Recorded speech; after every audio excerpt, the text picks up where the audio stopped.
Welcome to A Well Cared For Human, the podcast that tries to convince you that you are 100% normal and an even better than okay example of the human species, despite the fact that sometimes we feel like the craziest, most incapable, or worthless creatures on the face of this planet. I'm Kory, an author, a creative, and the host of the show. Whatever you're bringing to the table today, I hope this episode proves to be a dose of inspiration for you on your quest to become a well-cared-for human. You can find the episode show notes, your free wellness blueprint, and more at awellcaredforhuman.com. And as always, thank you for listening. Hello humans, it's your host Kory, and today we're going to talk about the extremely nebulous term detachment.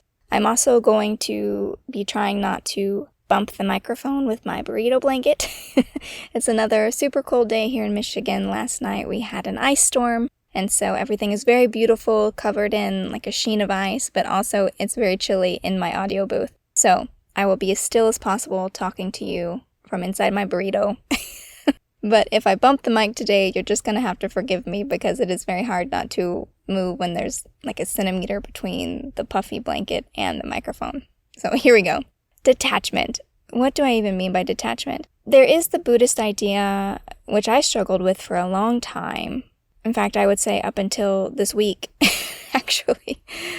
And I will share an epiphany I had with you in this past week. But before we start unveiling epiphanies, I should clarify what I'm talking about when I say detachment. You might have also heard it called non-attachment, which is often described as the antidote for suffering, because apparently, if the Buddhists are to be believed, the reason why humans suffer so much is because we get attached to things. That could be attached to people or to outcomes or to situations. And for a long time, when I heard that, I thought that it meant I was supposed to not care about anything, that not caring is what was meant by non-attachment. And that seemed like horrible news because I care about a lot of things. I don't know if you've listened to Who Killed My Mother, the podcast, but in that, I think it's pretty clear that I have a lot of feelings, and I'm having them all the time. I am not, in fact, a robot, and so I feel deeply empathetic and compassionate towards most people, most things. And so receiving the instruction, well, don't care about it, and you won't suffer, was like, well, to Misery Town I go, I guess. Like, really, what was I supposed to do with that? And it didn't help that I've never aspired to be a repressed, unfeeling person. In fact, I'm pretty anti-repression, just because I've seen how much it can mess a person up. Looking at you, Dad. I've talked on the podcast before about my narcissistic father and how he pretty much shuts down all emotions. And that leads to disconnecting from people, from really hurting the people you care about. And because I've been on the receiving end of that, I never wanted to be someone who didn't care about others or who didn't care about having an open, loving connection, even if, they might hurt me or disappoint me. So this idea of non-attachment or detachment was really hard for me to grasp. But the good news is, eventually I figured out that non-attachment has nothing to do with caring about people or about things. In fact, there's another Buddhist word called bodhicitta, and bodhicitta is the tenderness toward all sentient beings. Pema Chodron has described it specifically as, quote, the soft spot, a place as vulnerable and tender as an open wound. And so that sounds pretty caring to me. If you are thinking about someone or connecting with someone or something and you're feeling like you're as tender as an open wound, that's pretty connected. That sounds like attachment to me. And it really is encouraged that we actually try to connect to others so that this metaphorical heart, this tender heart, doesn't harden over time just because we experience disappointment or heartbreak. And we have a lot of sayings in life about that too, like don't let life harden you, for example. So if non-attachment, detachment, is not distancing ourselves from people or things or from the woe of the world, then what are we distancing ourselves from? What are we trying to detach from? And the answer to that is a lot of things, actually. We're trying to detach from our thoughts and opinions about ourselves. We're trying to detach from our thoughts and opinions about other people. We're trying to detach from reactivity, doing things that make us feel safe or comforted even if they might be destructive or hurtful. Reactivity is also when we think or feel or experience something and our gut reaction might be to say something or do something or feel a certain way. It's basically, here's a trigger and boom, there's the reaction. The more reactive you are, the quicker that response comes after the trigger. There's no space between the trigger and the boom, basically. And that would mean that you are a highly reactive person who might benefit from some detachment. I was definitely, shortly after I came out of my trauma, or as I was coming out of my trauma, I was very highly reactive. And part of that was conditioning from my environment, from the people that I had been subjected to for so long. Because there was just no time to sit and think about things. A lot of the reactivity came from keeping myself safe. If you're around crazy, unpredictable people for years and years, you learn to react quickly because it sometimes can be a matter of personal safety to do so. So I was very highly reactive when I first came out of trauma. And in some situations, I still do catch myself having these knee-jerk reactions to certain triggers. But over time, fortunately, I have been able to build more space between trigger and reactivity. And that's a form of detachment as well. That's another expression of it. So we're trying to detach from other things too, like our fear of the future or regret about our past. We can try to detach from assuming the worst about a situation, even though that might be our conditioning from our background.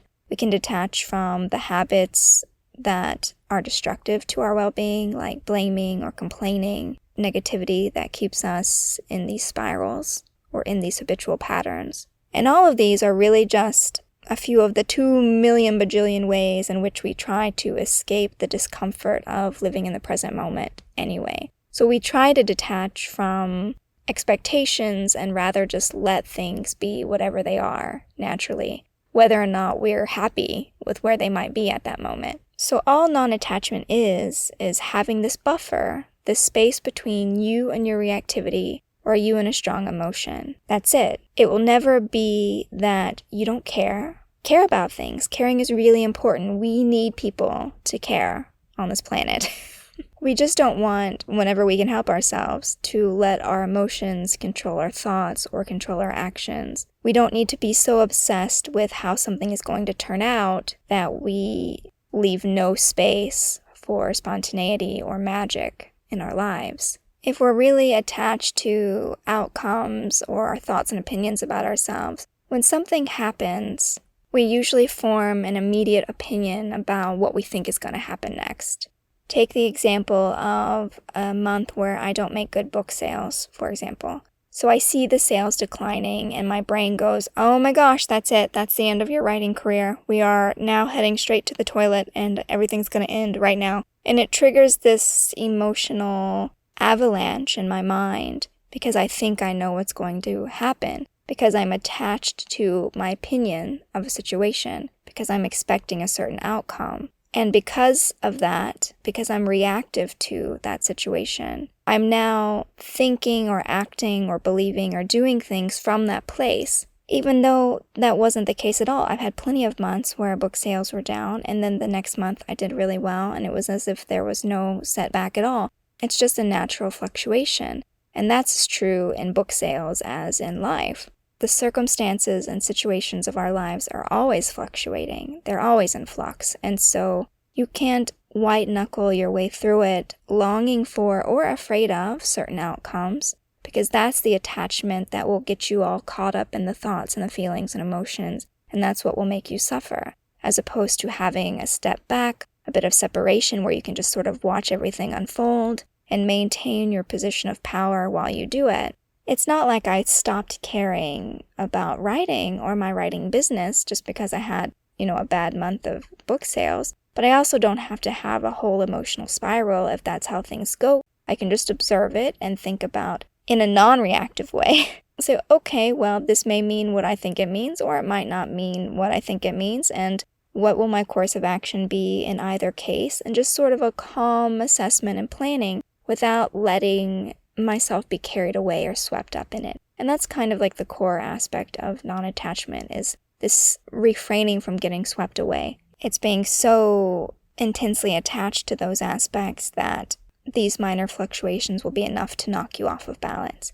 And that leads me to the epiphany that I had this week, which is that meditation is what allows us to practice this distancing, or at least it's one way. Particularly the observing or watching meditation practice in which we take a step back and we observe our thoughts, our feelings, our emotions, and we see them at a distance. So for example, maybe in a meditation, I will be sitting there, I'll be looking at my thoughts, and I might have a dialogue that goes something along the lines of, there I am obsessing about what to do when I finish this meditation. I'm already planning out my whole day. Oh, look at me, deciding what I'm going to have for lunch, what I'm having for dinner, and sort of just viewing my mind as this third person, or more accurately, probably a chipmunk, running around, scurrying around, trying to do all the things it wants to do. And as I do this, as I play the role of observer rather than participant, I'm building space between me, that me being in air quotes, and the Kory who's doing all the thinking.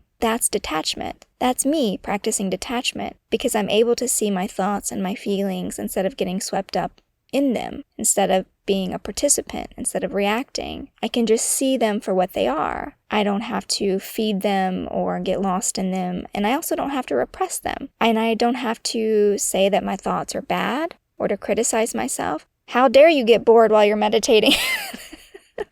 That's not detachment either. Detachment is more along the lines of, well, look at me, I'm pretty bored. That's why I'm doing all this stuff with my mind. Well, okay, well, I see it, I'm noticing it, and that's all I have to do. That's me practicing detachment, because at its core, all non-attachment is having enough space around our beings that things can't sweep us away more easily. It's a nice buffer between me and the ever-shifting energies of the world.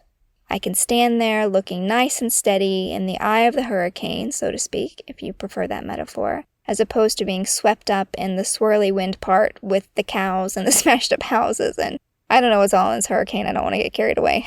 Detachment pun there. But anyway, my suggestion is using detachment or non-attachment to stay in the eye of the hurricane and sort of observing the chaos going around you rather than being part of the chaos. So, that's my advice. Stay detached, but with your little tender bodhicitta heart ablazing, because we need loving, caring people in the world. Don't let this confusion around the term non-attachment make you think you're not supposed to be a participant in your life, that you're not supposed to love people, that you're not supposed to care about things or want things. All of that is possible. Just also develop this habit of looking at your life as an observer so that you can buffer yourself a little bit and provide yourself a little bit of distance so you don't get bowled over by any strong situation or strong emotion or difficult circumstance. Okay, dear human, this is all I have for you today. This is all the human burrito blanket from Michigan has to share for this episode. But as always, it's my sincerest wish that you found this episode helpful. And I'd like to remind you that I've opened up the show to questions, so if you have a specific question or situation you want me to talk about or to offer my thoughts or experience on, you can always email me at the address in the show notes of this episode. I would love to hear from you, so don't be shy. Otherwise, I will be back next week with another episode of A Well Cared For Human, and until then, please take good care of you.